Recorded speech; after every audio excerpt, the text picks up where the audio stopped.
Hi everyone, I'm Ethan, and today I want to tell you a little bit about my story. It's not about success or money, it's about growing up, learning English, and finding something that makes me feel alive. So, sit back, relax, and let's begin. Growing up in a small town. I grew up in a small town surrounded by green hills and quiet streets. It was a peaceful place, far from the noise of big cities. People knew each other. Kids played outside until the sun set, and the air always smelled like fresh grass after the rain. Every morning, I walked to school with my friends. We laughed, talked about small things, and dreamed about the future. Sometimes it felt like the world outside our town didn't even exist. It was simple, maybe too simple, but it was home. My house wasn't big, but it was warm.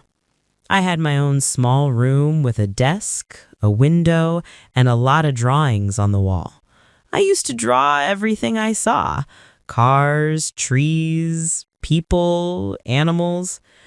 I didn't know why I loved it so much. I just did. Maybe that's where my creative side began. Childhood dreams. When I was little, I used to dream a lot. I would sit near the window when it rained, watching the drops slide down the glass. Outside was gray, but inside my head, it was full of colors and ideas. I imagined big cities, tall buildings, and people who did something important. I didn't know who I wanted to become: a painter, an inventor, a traveler, but I knew I wanted more. Sometimes I imagined speaking English fluently. I didn't even know the words back then, but I liked how the language sounded. It was smooth, like a song. Maybe that's when the first connection with English appeared. Not as a subject, but as something interesting and beautiful. School days. At school, I wasn't perfect. I wasn't the best student, but I wasn't the worst either. Math and physics were difficult for me, and I often got lost during lessons. But English felt different.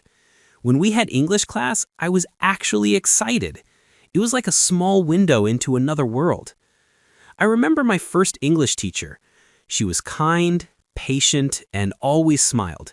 She used to say, "Don't worry about mistakes, just try." And that small phrase changed how I felt about learning. For the first time, I realized that mistakes weren't something bad, they were part of learning. One day, we had to introduce ourselves in English. It was a simple sentence. "My name is Ethan, and I am from..." But my hands were shaking, my voice was quiet, and my heart was beating fast.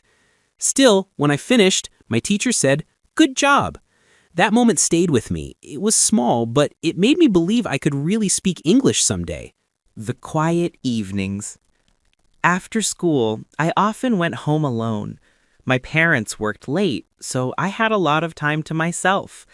I would turn on the old computer, listen to music, or just stare at the screen. Sometimes I searched for pictures of cities: London, New York, Tokyo. I didn't understand the words on the websites, but I wanted to.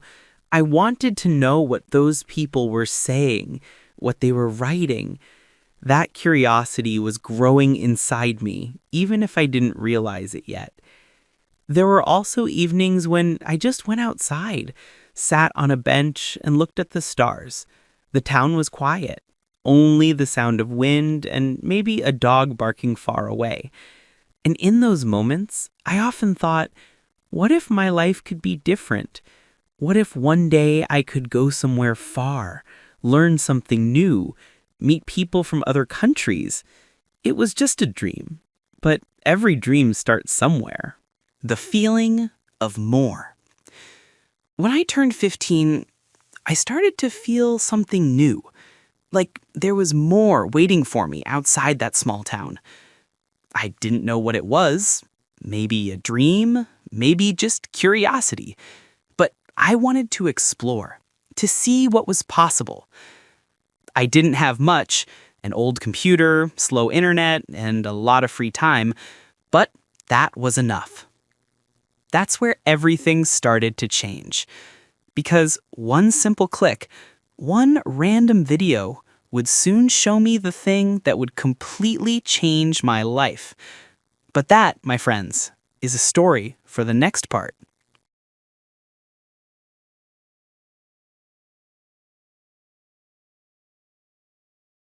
Last time, I told you about my small town. Quiet streets, long evenings, and simple dreams. But one small moment changed everything. It was the moment when I found something new, something that made my heart beat faster. That was the first spark, the discovery. One night, I was sitting in my room, bored and tired after school.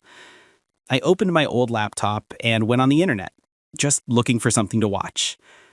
After a few minutes, I saw a video called How to Make a Website Design. I clicked it, and that moment changed my life. The screen showed bright colors, smooth animations, and creative shapes. Someone was explaining how to create a design using a program I'd never seen before. I didn't understand half of what he said. It was all in English, but it didn't matter. It looked amazing. I was hypnotized. For the first time, I saw how people could build something beautiful from nothing. Just ideas, a few tools, and passion. I remember thinking, I want to do that too. The first steps. The next day, I downloaded a free design app. It took a long time to install, and my computer was so slow that it almost crashed. But when it finally opened, I smiled.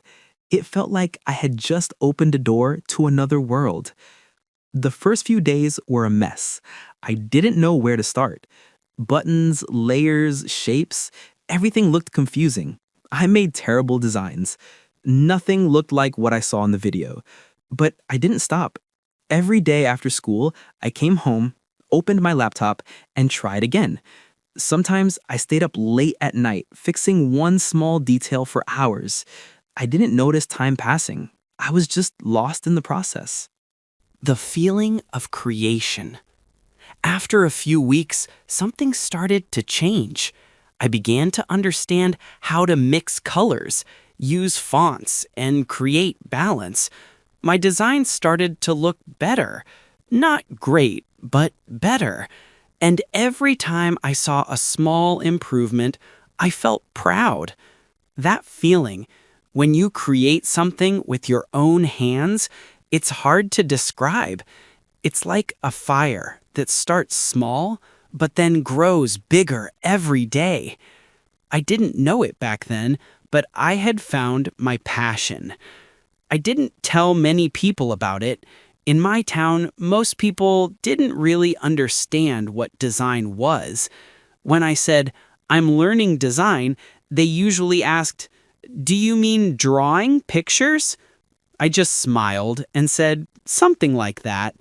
But deep inside, I knew it was more than just pictures. It was a way to express myself. The language barrier. However, there was one big problem.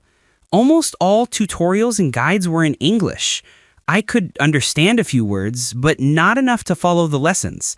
I paused the videos, rewound them, and tried to guess the meaning.